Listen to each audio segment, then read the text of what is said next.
Let me get you on camera. Where you from? California.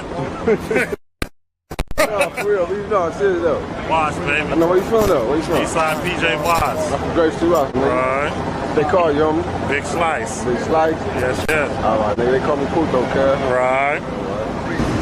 And that hustle. Big shout out to SPI, Spotter Low. You know, I'm in the black box. Had to come through, tap in, show love one time. Yeah, y'all make sure y'all subscribe. Stay tuned. All that. Constant, consistent, continuous content creation campaign continues. And I'm in love with this camera at the moment. So the campaign, the 7C, they're going to ride hard currently. You know, I fuck with 504 Street Stories. He say Gucci Man been snitching for 20 years. Imagine that. And y'all think it's something new, huh? But we going to see what he say Gucci Man been up to with no further ado.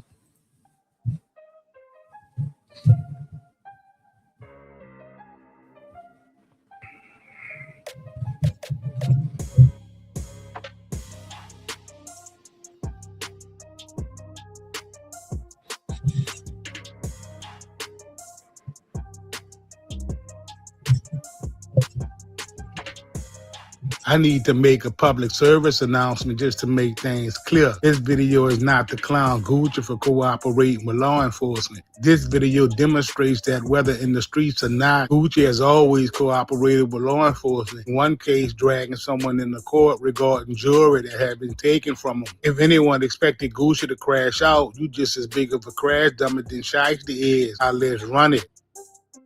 Here's the argument that the internet settled on. Gucci Man cooperated with law enforcement in 2026 because he is not the same man he was in 2004 and 2005. He's a husband now, a father, a legitimate businessman. He built something real and he protected it the way a businessman protects something real. They say that boy is not in the streets anymore. He is not living like that anymore. So what he did in 2026 has to be understood in that context. A different man making a different kind of decision. That argument will be a lot more convincing if the behavior started in 2026.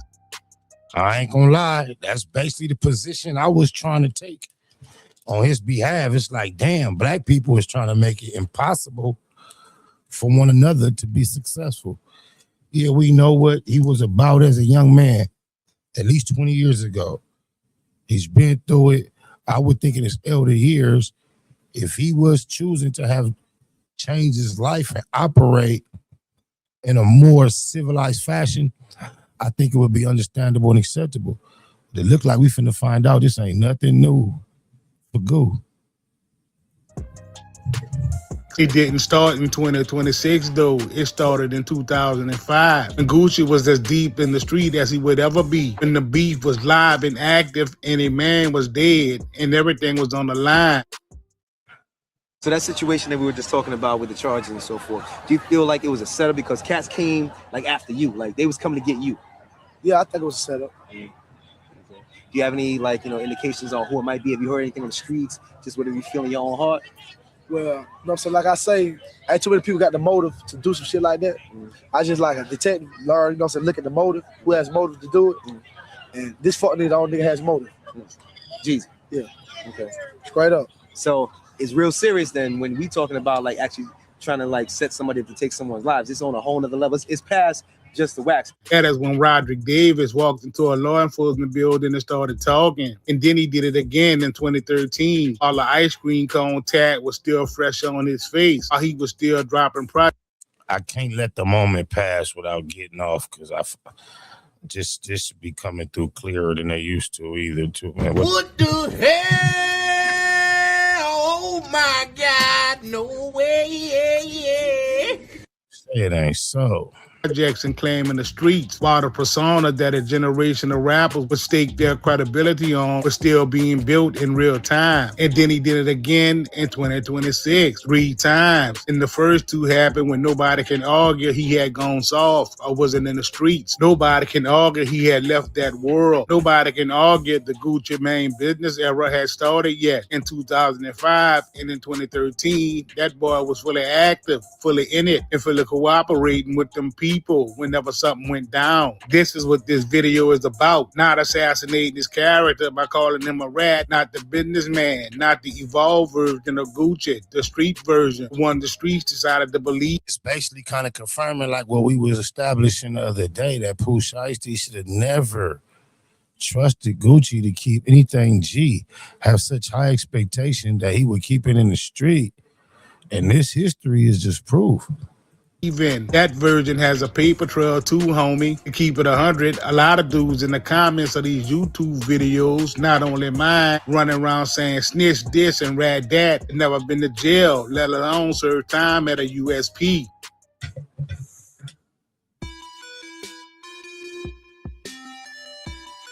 So look, hey, 2005, before we get into what Gucci did, understand exactly where he was in life at that moment. He is not a retired rap legend. He is not a businessman with a labor empire. He is a 25-year-old rapper from Alabama, claiming East Atlanta, who just recorded a song called Icy with Young Jeezy, and watched that collaboration turn into a war. Wait a minute, he from Alabama? I ain't never heard that Gucci man was from Alabama. What the hell? Oh my God, no way, You Alabama boy? I didn't know that. Y'all knew that? Let me know in the comments.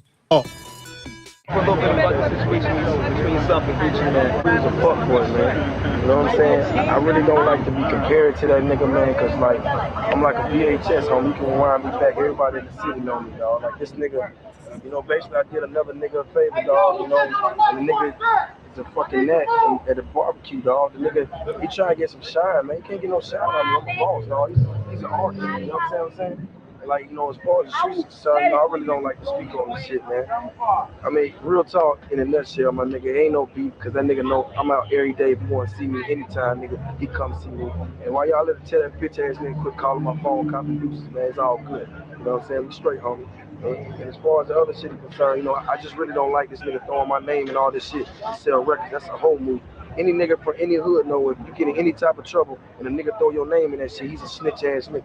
That's what he is, a bitch ass, snitch ass nigga. It's no secret that during that beef, Jeezy dropped a record called Stay Strapped that will put a $10,000 bounty on Gucci's chain. That beef wasn't just rap. That was a real situation with real stakes in these real Atlanta streets, you heard me? This is where Roger Davis went with his move on May 10th of 2005. 5 men. How you let a nigga come from Alabama to your town and regulate and put it down to the point where we can't tell he ain't from Atlanta? Well, Jeezy really from Macon though. I don't know if that make a difference. He from Georgia, shit. Came into a woman's apartment in Decatur. One of them has green duct tape. One has brass knuckles. One has a weapon. 2 people inside that apartment get physically hit. A gun comes out. Shots get fired. The 5 men break out running. 3 days later, DeKalb County police find a body in the woods behind Columbia Middle School and release Clark III, a.k.a. Pookie Low, 27 years old, out of Macon, Georgia, a known affiliate of Young Jeezy's Corporate Thugs Entertainment. That boy had been hit up. A murder warrant goes out for Gucci, and here's what happens next. 9 days after that shooting, May the 19th, 2005, Gucci's team had lawyered up, and then Gucci walks himself into DeKalb County law enforcement and gives a statement. He told them what happened inside that apartment. He identified the men who came through that door. He identified Henry Lee Clark III, Pookie Low, his government name, in a statement to the police as one of the men who attacked him. And then the attorney went to the media and pointed the finger directly at Young Jeezy's camp. He's standing right next to him. That's crazy. Naming the rivalry publicly of that rivalry was still active and dangerous in the streets. Now lock in on what year this is and what it means. The Icy record had just come out. Trap House was dropping the same week Gucci posted Bond. The beef with Jeezy had a body attached to it now. Every move these 2 camps made was being watched by the streets and the feds. And in the middle of all that heat, Roger Davis sat down with DeKalb County law enforcement and told them who came in that apartment. The DA at the time, Gwen Keys Fleming, dropped a murder charge in January of 2006, citing insufficient evidence, but her statement left the door open. If new information comes to light, we will reconsider. The case paused. It did not close. Whatever Gucci discussed in that room gave law enforcement a complete picture of what happened. That picture came from one source, Gucci. To top it all off, the wild part is this. Streets of Atlanta was saying that Gucci didn't even do it. Now, ain't that some crazy shit? Waka Flocka mom, Deb, even talked about it in the interview, reiterating that Gucci lied about the whole shit just to get street cred. I swear, bruh, you can't make this shit up. Tissues. It was done for rap. So you're saying that, wait a minute, hold on. You're saying that Gucci never did that to Pookie Loc. Oh, wow. I mean, they say 50 never got shot 9 times, only 5. And if 5 isn't tragic enough, traumatic enough, his motivation allegedly for upping the number was to outdo Tupac's legacy. Want them to love me like they love Pac, as if Pac was only loved because he got shot. This is not the 2026 Gucci man, homie. The businessman making a calculated decision about protecting his assets. This was the 2005 Gucci man, active, beefing, deep in it, walking into a police station and putting a man on public record. Before we move forward, I already know somebody in the comments is going to make the victim argument. He was the one who got jumped. He was the one who got attacked. He had every right to tell the police what happened. And that is where the street code and the law part ways. Because legally, that argument holds. Yeah. Legally, a crime victim has every right to give a statement. That is Them arguments are made so often and agreed to by so many people, let you know this shit is on its way out, bro. It's over with. It's done. how the legal system is designed to work, bruh. But the code these same streets run on, the code Gucci built his entire image around, does not operate on that type of logic. It operates on a different standard. And that standard does not use being a victim as an excuse. If you're living that life, the rules say you do not put names on people, period. You handle it yourself. What happens in the streets stays in the streets. And according to Gucci, he was living and dying by those rules. The reason that really matters, though, is because the image Gucci man built, the one that made him the trap god, the one that gave 1017 his credibility, the one that made every artist who came up under that umbrella worth something in the streets. That image was built on the claim that he operated by that code, not by the civilian code, the street code. And in 2005, while the beat was hot and heavy and the body was still fresh, he gave them people a statement. He walked into the police station and gave them everything they needed to understand what happened in the apartment, including government names. I don't care what none of y'all boys say, bruh. That was not a businessman protecting assets. That was a street dude making a decision that the code he publicly claimed to live by did not condone. The trip part is this. He made that decision at the exact moment when the streets was watching him the closest.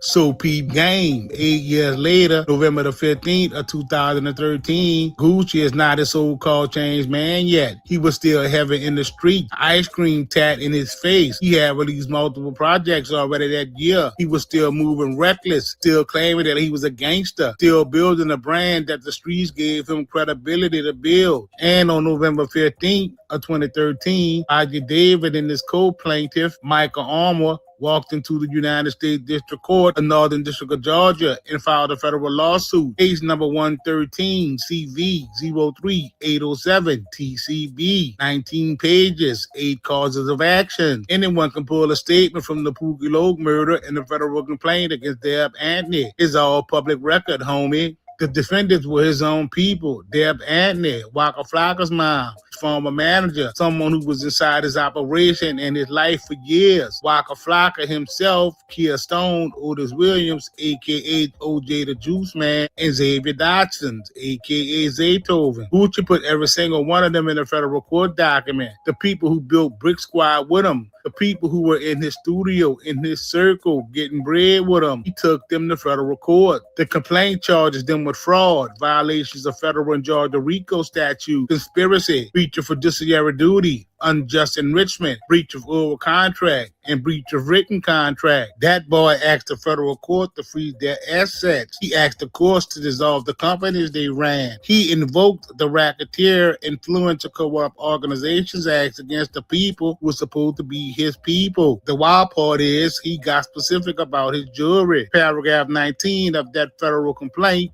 In his exact words on record, defendant Deborah Andy has stolen this ring and necklace. Straight took them shits and refused to give them back. Paragraph 50 comes back to it under the conversion cause of action. Defendant Deb Anthony has also wrongfully taken the ring and necklace of plaintiff Roger Davis and has refused to return them. That boy went to federal court over a ring and a chain while he was still in the streets, while he was still running with the never stitch gangster image to the world. Our orders were still coming up under his umbrella. He sat down with lawyers and filed an 8-count federal RICO complaint and asked the judge to help him get his jewelry back. This is 2013, not 2026. The businessman Gucci has not even surfaced yet. That boy had not gone to federal prison yet. He had not come out a new man yet, like the internet likes to claim. He was still Gucci Mane, the rapper, the street dude, the so-called gangster, the trap guard, and he was filing RICO complaints in federal court against his own people. That ain't gangster at all, homie. That lawsuit got dismissed without prejudice on March the 12th of 2014. Gucci was locked up on a federal firearms charge. The filing happened. Those 19 pages existed. A case number is permanent public record. Ain't no denying that, you heard me? If the excuse is that he only cooperated this time because he's a changed man, explain what changed between 2005 and 2013 made him file RICO complaints against Waka Flocka's mom, Deb Anthony. He was not a businessman then. He was active then. He was still cooperating with them people. Do it matter, y'all? Y'all was seeing all this go down as it went down. Gucci was still y'all guy. You would have to be blind, deaf, and dumb not to have heard about the latest. January the 10th, 2026. Gucci flies into Dallas for a meeting with Pooh Shiesty, who had been signed to 1017 since about 2021 and wanted out of his contract. Shiesty had been out of federal prison for 6 months on a prior firearms and drug conspiracy conviction. Ankle monitor was still on that boy leg. What happened inside that studio is documented in a federal criminal complaint in the Northern District of Texas. 9 people charged, an AK-style pistol for his contract signing at gunpoint, jewelry taken off Gucci's body, the victim choked from behind, damn near to unconsciousness, a barricaded door, a phone recording the whole thing, homie. After it was over, Gucci gave a statement to the Dallas Police Department. Gucci gave Dallas PD a statement about what happened in that studio. Gucci told police he and his security were out-armed and outnumbered. That testimony pulled directly from Gucci's own account to law enforcement. It was part of the government's argument to keep Shiesty locked up pending trial. Shiesty was held without bond, 9 federal defendants. A case built in significant part on what the man inside that studio said when he walked out and talked to the police. In the internet, it said, well, he changed. He's not in the street. He's a businessman now. This is different. No. What's different is the audience paying attention. The behavior is not different. The behavior has been consistent since 2005. The only thing that did change between 2005 and 2026 is that in 2026, everybody was watching. Same man, same pattern, 3 different decades. According to Gucci, he went through real situations and came out the other side without breaking the street code. Say, bruh, I'm going to tell you this here, homie. You cannot claim the streets and then use the legal system's rule to explain away every moment where claiming the streets came apart. This new snitch jacket that is attached to Gucci in 2026 is not going anywhere because of what people are saying in the streets and on the internet. It's not going anywhere because Gucci never stopped claiming to be a gangster. And that pattern is 20 years long. Tough guy gangster image requires you to believe that code was being kept. And if you're a fan of Gucci, you already know. The album sounded like the code was being kept. The interview sounded like the code was being kept. Entire 1017 enterprise was built on the assumption that the code was being kept, homie. Every artist who built credibility off that cosign, every rapper who used 1017 as proof of authenticity to the streets, every person who held up Gucci as being the trap guard as evidence of something real. It was building on a foundation that was cracked from the beginning. The paper was there the whole time, homie. DeKalb County, May 2005, case number 113 CV 03807 TCB. Northern District of Georgia, 2013. Northern District of Texas, 2026. Only thing that changed in 2026 is that everybody finally looked at the paper. Pull the documents yourself, homie. Read them yourself. You ain't got to listen to what I'm saying, you heard me? Let the paper tell you what it is. That's all it ever was, just the paper. And that boy Gucci been ratting since 2005. Damn, Gucci. Boy, the internet is a cold place. It's undefeated. And no matter what you thought you got away with, guess what? You didn't get away with it, babe. The internet gonna remind the world, and the people that wasn't paying attention back then, they definitely paying attention now. But he probably don't give a fuck. He made that song. He ready to live it down. I'm with my family. Talk to my sons. I talk to everybody, man. I'm just saying, going to deal with this fight, see what it is. I just want y'all to know, all this stuff is quagmire. Shit is all bull crap. I just need y'all prayers. I need y'all to, I don't even know what to say. Yeah, neighborhood Nip Bustin'. Giving a shout out right now to SPR in the streets. Y'all already know what it is. Source and air. Oh yeah, and don't forget to check my website out too. NipseyHustle.com, SourceandBoy.com, MySpace/Nipsey Hustle. Nip Hustle. Big shout out to SPR, Spotter Low. You know I'm in the black box. Had to come through, tap in, show love one time. Yeah, y'all make sure y'all subscribe. Stay tuned. All that.